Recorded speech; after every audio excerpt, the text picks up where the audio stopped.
चलिए, तो आज बात करेंगे ट्रैक्शन बैटरीज के बारे में। What is the mean by traction batteries? ठीक।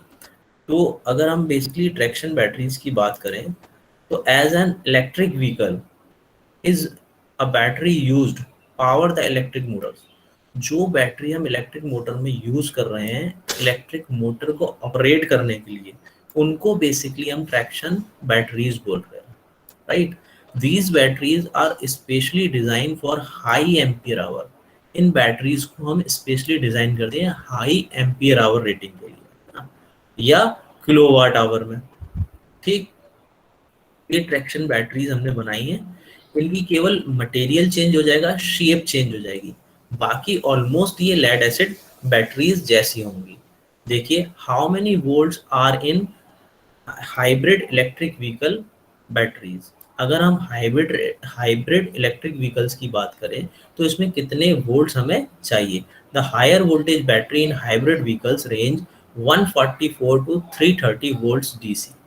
हमें 144 से 330 वोल्ट डीसी सप्लाई चाहिए, है ना, हाइब्रिड इलेक्ट्रिक व्हीकल्स के लिए। अगर हम बात करें कुछ मैन्युफैक्चरर जैसे टोयोटा का है, निसान का है ना, ल्यूअर का है, तो ये सब क्या कर रहे हैं? Use power converter. ये पावर कन्वर्टर यूज कर रहे हैं किसके लिए?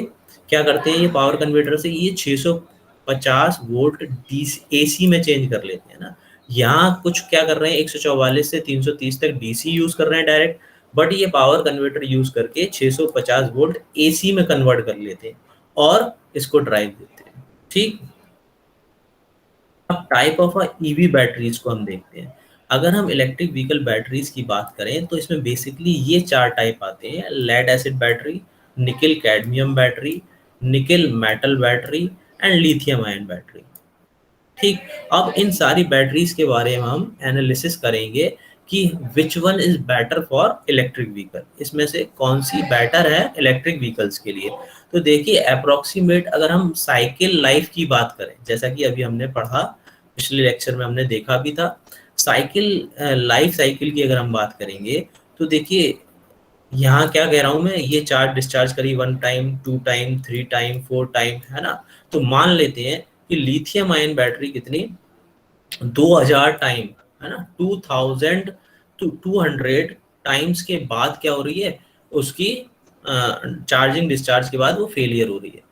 तो लिथियम आयन बैटरी की साइकिल टाइम, है ना, चार्ज डिस्चार्ज करने के बाद जो फेलियर रेट आ रहा है, जो फेल हो रही है बैटरी, वो ऑन एवरेज कब हो रही है? 2000 साइकिल के बाद, है ना। अगर मैं ऐसे निकल कैडमियम की बात करूं तो निकल कैडमियम को हम 1000 बार चार्ज डिस्चार्ज कर सकते हैं, उसके बाद उसका फेलियर रेट आएगा, है ना। निकल मेटल की बात करूं तो उसको 800 टाइम्स हम चार्ज डिस्चार्ज कर सकते हैं, उसके बाद बैटरी फेलियर रेट आएगा, है ना। ये एक अप्रोक्सीमेट डाटा हम ले रहे हैं। अगर लेड एसिड बैटरी की बात करें तो वो 500 चार्ज डिस्चार्ज साइकिल्स के बाद फेलियर उसका हो जाएगा, वो फेल हो जाएगी, है ना। अगर हम एवरेज सेल्फ डिस्चार्ज रेट की बात करें तो देखिए, लेड एसिड का सेल्फ डिस्चार्ज रेट 5% है। सेल्फ डिस्चार्ज रेट हमने पढ़ा था, अगर मैं बैटरी को चार्ज कर कर छोड़ दूं और किसी लोड से कनेक्ट ना करूं तो क्या होगा, जैसा कि हमने देखा था लेड एसिड के केस में, तो वो क्या हो रहा था, वो लेड सल्फेट में चेंज होना शुरू हो जा रहा था, है ना। हमने देखा था कि नेगेटिव प्लेट पे नेगेटिव आयंस आ रहे हैं, बट स्टिल नेगेटिव प्लेट उन नेगेटिव आयंस को रिपेल कर रही है, बट थोड़े बहुत कुछ नेगेटिव आयंस क्या हो रहे हैं, उस प्लेट पे आके चिपक जा रहे हैं, उस प्लेट पे आके सल्फेशन क्रिएट कर रहे हैं, है ना। जिससे क्या हो रहा है, डिस्चार्ज हुए बिना ही वो क्या हो रहा है, चेंज हो रहा है लेड सल्फेट, जो कि हम नहीं चाहते। तो ये सेल्फ डिस्चार्जिंग रेट है ना, ये हमने पढ़ा था। तो सेल्फ डिस्चार्जिंग रेट की अगर मैं बात करूं, जहां पे बैटरी रखे रखे डिस्चार्ज होना शुरू हो जाती है, तो वो 5% है किसका, लेड एसिड का, लेड एसिड बैटरी का। अगर मैं लिथियम आयन की बात करूं तो वो कितना है, 6%। अगर मैं निकल कैडमियम की बात करूं तो उसका कितना है, 10%, है ना। अगर निकल मेटल की बात करूं तो उसका कितना है, 30%। तो according to self discharge rate and according to life cycle, है ना, साइकिल लाइफ या लाइफ साइकिल की अगर मैं बात करूं तो देखिए, इसमें लिथियम आयन की पोजीशन अच्छी है, 2000 तक हम चार्ज डिस्चार्ज कर सकते हैं इसको। तो अगर मैं बात करूं तो लिथियम आयन साइकिल लाइफ में विन है ना, सबसे अच्छी परफॉर्मेंस दे रही है। अगर मैं बात करूं सेल्फ डिस्चार्ज रेट की, तो देखिए इसमें लेड एसिड बैटरी की अच्छी परफॉर्मेंस है ना, 5% सेल्फ डिस्चार्ज रेट है। ठीक, अगर इन लिथियम आयन में और लेड एसिड में केवल मैं कंपेयर करूं, तो ऑलमोस्ट ये लिथियम आयन को भी हम रख सकते हैं, 1% का वेरिएशन है इनमें केवल। ठीक है, तो हम इन दोनों डाटा के अकॉर्डिंग लिथियम आयन को ले सकते हैं अभी तक, है ना। अब देखिए स्पेसिफिक एनर्जी की अगर मैं बात करूं, वेट पर केजी, स्पेसिफिक एनर्जी से क्या तात्पर्य है उसको समझने की कोशिश करते हैं। देखिए फॉर एग्जांपल समझने के लिए मैं मान लेता हूं कि 500 केजी, 500 केजी का हमारा पूरा व्हीकल लोड कैरी कर सकता है ना। तो हमने व्हीकल को डिजाइन किया 100 केजी। अगर मैं व्हीकल पर, अपने इलेक्ट्रिक व्हीकल पर कोई लोड नहीं डालता हूं, तो केवल व्हीकल का वेट है ना, समझने के लिए केवल व्हीकल का वेट कितना है, 100 केजी मान लेते हैं। तो देखिए अब इस टोटल कैपेसिटी उसकी कितनी है, 500 केजी, है ना। व्हीकल का वेट कितना है, 100 केजी। तो हम इस पे और वेट कितना डाल सकते हैं, पैसेंजर वेट, कोई कार्गो का वेट है ना, कोई मटेरियल का वेट और कितना डाल सकते हैं, 400 केजी, है ना। तो टोटल 500 हो जाएगा, 400 केजी डाल सकते हैं। मान लेते हैं ये किस में हो रहा है, लिथियम आयन में। ठीक, अब हमने लिथियम आयन को रिमूव करके निकल मेटल ले ली। अगर मैं निकल मेटल की बात करूं, तो बैटरी का वेट ज्यादा है ना, सेम कैपेसिटी के लिए लिथियम आयन बैटरी का वेट हल्का था, लाइट वेट थी, और सेम कैपेसिटी के लिए निकल मेटल का वेट ज्यादा है। तो अगर हम डिजाइन करें निकल मेटल से, अगर मैं व्हीकल डिजाइन कर रहा हूं, तो समझने के लिए मान लेते हैं ये 200 केजी का डिजाइन हुआ, है ना, और कैपेसिटी कितनी है, 500 केजी मान लेते हैं। तो हम इसमें लोड कितना दे पाएंगे, केवल 300 केजी, किसमें, निकल मेटल के केस पे। तो यानी कि जो हम पैसेंजर लोड बढ़ाना चाहते हैं वो हमारा क्या हो गया, कम हो गया निकल मेटल के केस में। अगर हम निकल कैडमियम की बात करें, तो ये पैसेंजर वाला लोड और कम हो जाएगा, है ना, वेट, ये व्हीकल का वेट और बढ़ जाएगा। यानी कि सेम कैपेसिटी के लिए निकल कैडमियम और वेट होगा और बल्कि होगी वो, है ना, in comparison lithium ion and nickel metal. अगर हम बात करें लेड एसिड की, तो लेड एसिड और ज्यादा बल्कि होगी और ज्यादा वेट होगा उसका in comparison of lithium ion, nickel metal and निकल कैडमियम बैटरीज के कंपैरिजन में। ठीक, तो अगर इन इसको हम स्पेसिफिक एनर्जी का डाटा देखें, तो लिथियम आयन इसमें विन होती है ना, लिथियम आयन की परफॉर्मेंस सबसे अच्छी है। चलिए अब नेक्स्ट डाटा देखते हैं। अब हम कह रहे हैं average self discharge rate per month, average self discharge rate per month और सेल्फ डिस्चार्ज रेट, है ना, रूम टेम्परेचर पर, वो दोनों ऑलमोस्ट एक ही बात है। तो जो कि हमने पिछली स्लाइड में देखा, तो सेम यहाँ पे हम बात कर रहे हैं लेड एसिड की 5%, सेम हम बात कर रहे हैं लिथियम आयन की 6%, निकल कैडमियम 10% एंड 30% निकल मेटल। ठीक, तो इस कंडीशन में अगर हम बात करें, तो लेड एसिड और लिथियम आयन को हम रख सकते हैं। ठीक, तो ये अगर हम बात करें, तो इसमें भी हमारे पास कहाँ इंडिकेशन आ रहा है, ऑलमोस्ट लिथियम आयन की साइड। ठीक, अब नेक्स्ट हम चलते हैं टेम्परेचर रेंज। अब कितने टेम्परेचर से कितने टेम्परेचर तक ये बेस्ट एफिशिएंसी देंगी, इनकी परफॉर्मेंस बैटरीज की अच्छी रहेगी, वो देखते हैं। तो लेड एसिड की अगर मैं बात करूं, तो ये -30 से लेके 40 तक, है ना, एफिशिएंट काम करेगी। लिथियम आयन की अगर मैं बात करूं, तो -20 से लेके 60 तक एफिशिएंट काम करेगी। निकल कैडमियम की बात करूं, तो -40 से लेके 45 डिग्री सेंटीग्रेड तक, है ना, बेस्ट एफिशिएंसी देगी। और निकल मेटल की अगर मैं बात करूं, तो ये देखिए -30 से लेके 70 तक, इसका टेम्परेचर रेंज काफ़ी ज़्यादा हायर है, ये बेस्ट एफिशिएंसी देगी। अगर इसमें हम देखें सब में, तो ये देखिए -30 से लेके 70 तक जा रही है ना। तो इसमें अच्छी एफिशिएंसी कौन दे रही है, निकल मेटल, है ना, ये यहाँ पे ये विन हुई। ठीक, बट अगर हम ऑलमोस्ट सारा डाटा देखें, तो लिथियम आयन, सारे ग्राफ्स को हम देखें, तो लिथियम आयन बेस्ट एफिशिएंसी हमारी दे रही है। तो हम आजकल जो इलेक्ट्रिक व्हीकल्स में यूज करते हैं वो लिथियम आयन बैटरी प्रयोग में लेते हैं, यूज करते हैं, राइट। तो चलिए, अब हमने क्या किया हुआ है, एक Tesla model S electric vehicle की बैटरी को एनालिसिस किया है और उसके बारे में हमने उसका कंस्ट्रक्शन और वर्किंग को देखा है। ठीक है, तो देखिए इलेक्ट्रोलाइट क्या होगा, लिथियम सॉल्ट, है ना, जो ऑर्गेनिक मटेरियल से हमने, ऑर्गेनिक सॉल्वेंट से हमने बनाया हुआ है। ठीक है, ये एक ऑर्गेनिक मटेरियल है, तो इलेक्ट्रोलाइट हमने लिथियम सॉल्ट से बनाया है। अगर हम कैथोड की बात करें, पॉजिटिव प्लेट की, तो ये लिथियम मेटल ऑक्साइड, है ना, लिथियम मेटल ऑक्साइड से हमने बनाई हुई है। नेगेटिव की बात करें तो ये ग्रेफाइट से, है ना, ग्रेफाइट कोटेड है किस पे, कॉपर प्लेट पे। ग्रेफाइट को हमने कोटेड कर दिया है कॉपर प्लेट पे। ठीक, तो उसकी सहायता से हम ये एक स्मॉल सेल बना रहे हैं। ठीक, चलिए, तो अब हम बात करेंगे लिथियम आयन बैटरी की कंस्ट्रक्शन की, वर्किंग की। ठीक, अगर मैं इस फिगर में देखूं तो जैसा कि हमने लेड एसिड बैटरी में हमने देखा था, हम क्या कर रहे थे, ये दो टर्मिनल थे हमारे पास, इसमें हम एक आउटर सोर्स लगा रहे थे, कोई इलेक्ट्रिक लोड हमने यहाँ लगा दिया, है ना, ये कोई इलेक्ट्रिक लोड, हमने कोई बल्ब लगा दिया, कोई इलेक्ट्रिकल इक्विपमेंट लगा दिया, तो ये एक्सटर्नल सर्किट से इलेक्ट्रॉन्स फ्लो हो रहे थे, जिसमें यहाँ ये बल्ब ग्लो हो रहा था, है ना, इसको सप्लाई मिल रही थी।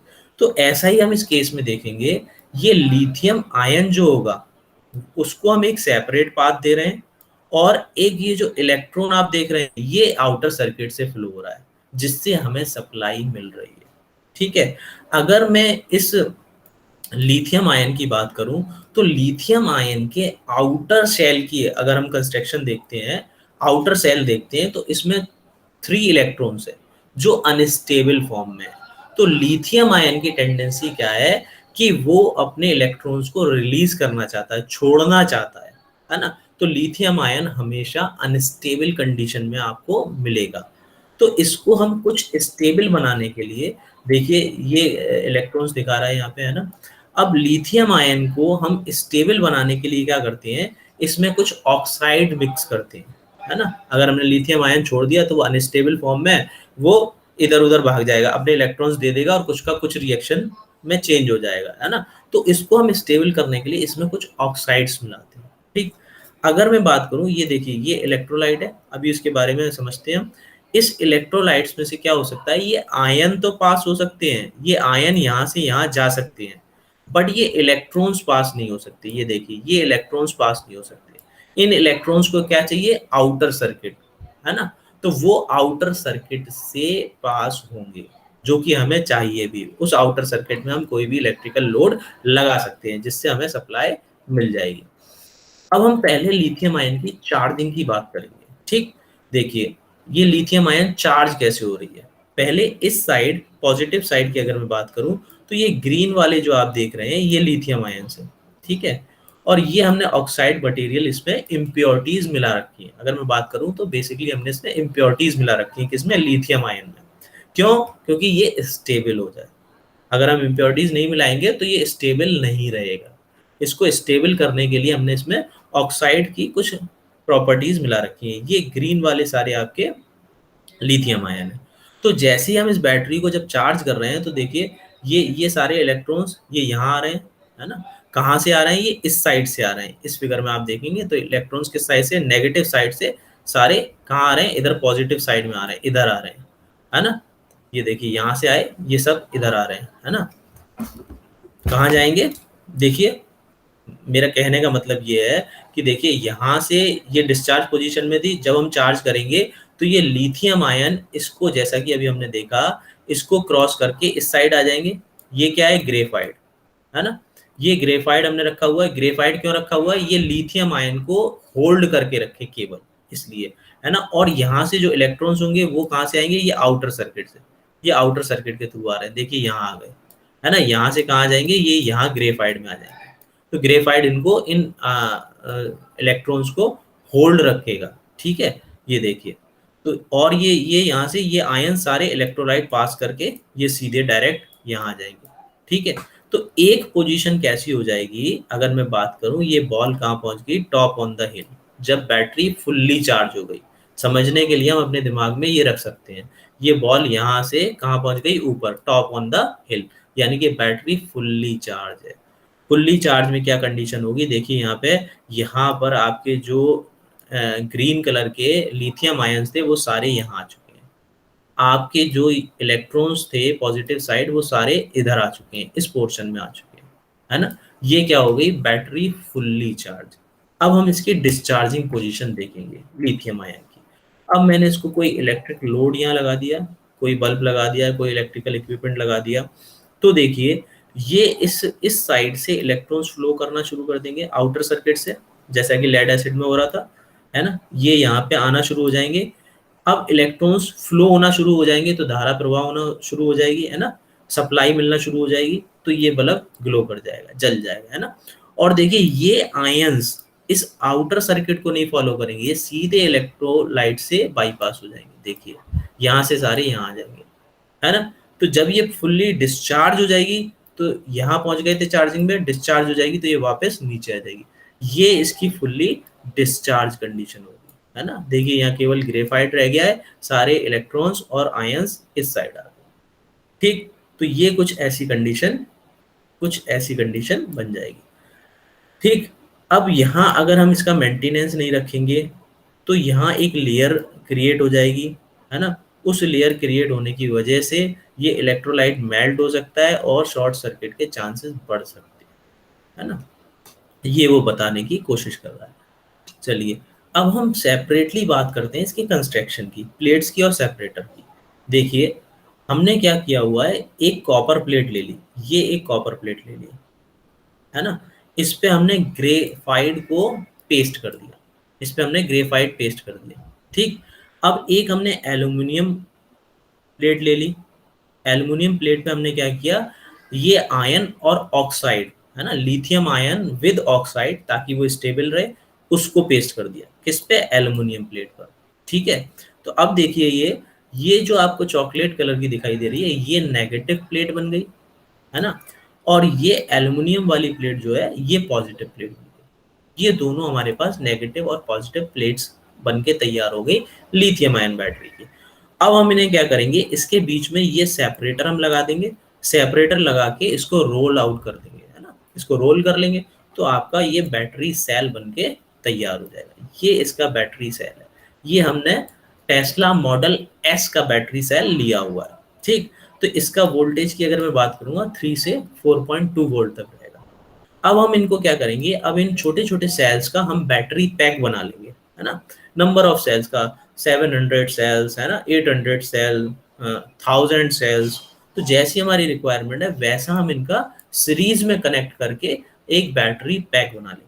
अब इस बैटरी पैक को ठंडा करने के लिए, कूल करने के लिए हम क्या करते हैं, कुछ ऐसे ऐसे कुछ सीरीज बना लेते, जैसे यहाँ पे हम बैटरी पैक लगाएंगे पूरा, है ना, यहाँ पूरे में सेल होंगे, ये देख रहे हैं आप, ये पूरे में सेल सीरीज में लगा रखे हैं, ठीक है। अब इनको हीट अप होने से रोकने के लिए, अगर ये ओवर हीटेड हो जाएंगे तो बैटरी फेल हो जाएगी, बैटरी फेलियर के चांसेस बढ़ जाएंगे।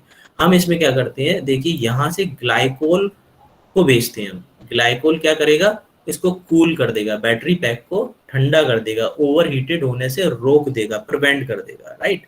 तो ये ग्लाइकोल के, यहाँ पे हम ग्लाइकोल, लिक्विड ग्लाइकोल को भेजते हैं, है ना, जिससे बैटरी कूल रहेगी।